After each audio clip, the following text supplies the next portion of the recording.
नमस्कार। बात करेंगे देवगुरु बृहस्पति के राशि परिवर्तन के प्रभावों के संदर्भ में। यहां बात होगी तुला लग्न तुला राशि पर क्या प्रभाव स्थापित होगा जब देवगुरु बृहस्पति दैत्य गुरु शुक्र की राशि में प्रवेश करेंगे। कब? वैशाख कृष्ण पक्ष अष्टमी तिथि 1 मई 2024 दिन बुधवार को दिन में 9:50 के बाद मंगल की राशि मेष को छोड़कर के शुक्र की राशि वृषभ में प्रवेश कर जाएंगे। वृषभ राशि में गोचर के दौरान 3 नक्षत्र कृत्तिका, रोहिणी और मृगशिरा के विभिन्न चरणों से होकर गुजरेंगे। कृत्तिका के स्वामी नक्षत्र के स्वामी होते हैं सूर्यदेव, रोहिणी के चंद्रदेव, मृगशिरा के मंगल। तो सूर्य चंद्र मंगल तीनों ही देवगुरु बृहस्पति के मित्र हैं, नैसर्गिक मित्र ग्रह है। तो ऐसे में इनके नक्षत्रों से जब होकर गुजरेंगे तो अपना संपूर्ण प्रभाव दे पाने में सफल होंगे, इसमें कोई संदेह की बात नहीं है। तो 14 मई 2025 तक रहेंगे, 1 वर्ष तक यहां पर विद्यमान होंगे वृषभ राशि में। तो क्या प्रभाव स्थापित करेंगे तुला लग्न अथवा तुला राशि के लोगों के लिए?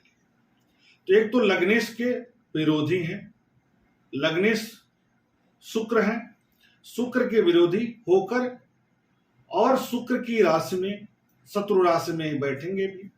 लेकिन अच्छी बात क्या है कि तुला लग्न तुला राशि के लिए तृतीय पराक्रम भाव के कारक हो जाते हैं और छठे भाव के कारक हो जाते हैं, रोग ऋण शत्रु के कारक हो जाते हैं। तो जब छठे का कारक अष्टम में जाता है तो एक राशि पर विपरीत राजयोग का निर्माण हो जाता है। तो स्थितियां यहां तो कंट्रोलिंग होगी, यहां बेहतर होगा, लेकिन तृतीय के कारक होकर के जाएंगे, इसलिए पराक्रम भंग योग का भी निर्माण हो जाएगा।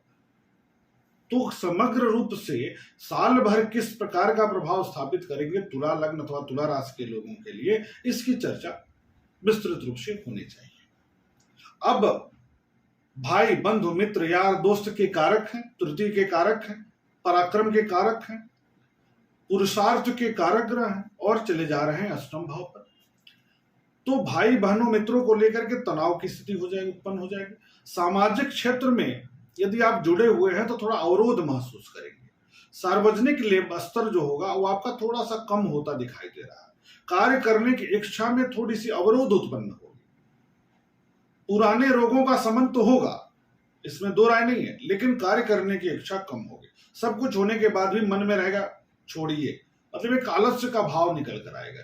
जो अभी तक आप चढ़ करके तीव्रता के साथ आगे बढ़कर कर्म कर पा रहे थे उसमें थोड़ी कमी देखने को मिलेगी। शत्रुओं पर विजय प्राप्त होगा, मुकदमा में विजय प्राप्ति का योग बनेगा, क्योंकि छठे के कारक अष्टम में जा रहे हैं तो बेहतर हो जाएगा ना, विपरीत राजयोग बन जाएगा। अति घनिष्ठ व्यक्ति से चल रहा विवाद मनमुटाव समाप्त हो जाएगा। पेशाब संबंधी समस्या आपको तनाव उत्पन्न कर सकती है। पेट की आंतरिक समस्या आपको तनाव उत्पन्न कर सकता है। अचानक धन खर्च हो सकता है। ये रही बृहस्पति के अष्टम का प्रभाव। लेकिन यहां से बृहस्पति की दृष्टि पड़ेगी पंचम भाव, पंचम दृष्टि व्यय भाव पर, सप्तम दृष्टि धन भाव पर, नवम दृष्टि सुख भाव पर। तो क्या करेंगे? पहली बात तो पंचम दृष्टि की बात करेंगे, तो ये द्वादश भाव पर दृष्टिपात करेंगे, कन्या राशि पर। तो ऐसे में व्यय बढ़ जाएगा, धार्मिक कार्यों में व्यय बढ़ जाएगा, दूरस्थ यात्रा पर खर्च बढ़ जाएगा, सुदूर यात्रा घूमने फिरने के लिए भी कर सकते हैं। इसमें वृद्धि के अवसर मिलेंगे, वृद्धि होगी, घूमने फिरने की आदतों में वृद्धि हो जाएगी। दोस्तों के साथ घूमने जाएं, जीवन साथी के साथ घूमने जाएं, धार्मिक यात्रा करें, कोई भी यात्रा करें, कर सकते हैं, खर्च कर सकते हैं। भोग विलासिता पर खर्च होता दिखाई दे रहा है। आंखों की समस्या के कारण भी खर्च करते हुए आप दिखाई दे रहे हैं। अब बृहस्पति महाराज की सप्तम दृष्टि कहां पड़ रही है? धन भाव पर, द्वितीय भाव पर। यह बेहतर दृष्टि है। धन बढ़ेगा, कुटुंब बढ़ेगा, पारिवारिक वृद्धि होगी, परिवार में नया कार्य होगा, धन बढ़ेगा, धन संग्रह बढ़ेगा।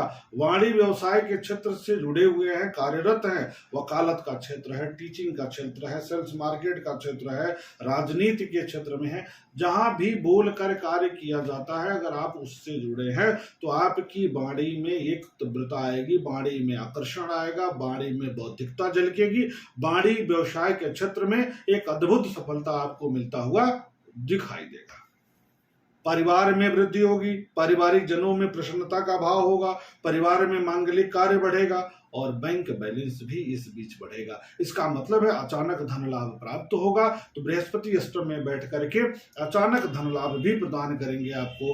हो सकता है कि आपके नौकरी में, आपके व्यवसाय में धन आने में वृद्धि हो जाए, धन बढ़ जाए, चाहे वेतन बढ़े या रोजगार में वृद्धि करा करके, लेकिन धन बढ़ने का योग दिख रहा है। और जब धन बढ़ेगा तो अगली दृष्टि इनके चतुर्थ भाव पर है, तो सुख के संसाधनों पर आप खर्च कर देंगे। सुख के संसाधन में गृह और वाहन सुख पर खर्च कर देंगे, माता पर खर्च करेंगे, स्थिर जायदाद खरीदेंगे, वाहन खरीद लेंगे, घरेलू वस्तुएं खरीदेंगे। अब वहां पैसा बढ़ेगा तो यहाँ खर्च होगा, लेकिन खर्च कहाँ होगा? सुख के संसाधनों पर। आप अपने जीवन के सुख के संसाधनों पर खर्च करेंगे तो एक बेहतर स्थिति बनेगी सुख के संसाधनों के दृष्टिकोण से। अब मूल कुंडली में बृहस्पति पीड़ित हैं, तब आपको उपाय करने की जरूरत पड़ेगी। तो उपाय में आप क्या करेंगे?